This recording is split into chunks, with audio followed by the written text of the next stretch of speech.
Welcome to the Slop Farm. Enjoy the video. You start inside the Google Docs app, open the document you need, and select the text you want to indent.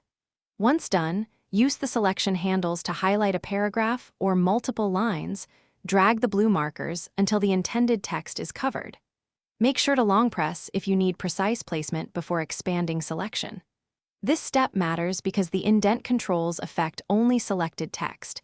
If nothing is selected, the app applies changes to the current paragraph only. Once your text is selected, tap the formatting icon at the top, then choose Paragraph to reveal indent controls. You'll see left indent and first line indent. Adjust left indent to move the whole block, or first line to create a hanging or standard indent.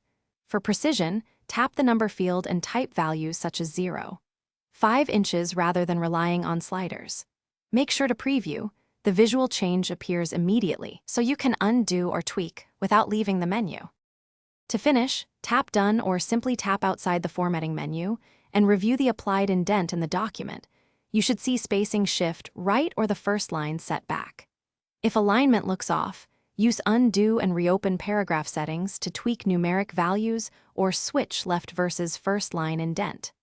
If the indent won't apply, confirm your selection includes the paragraph break, or try closing and reopening the doc. Sometimes the app needs a refresh to register format changes. Thanks for watching. Consider subscribing if we helped you today.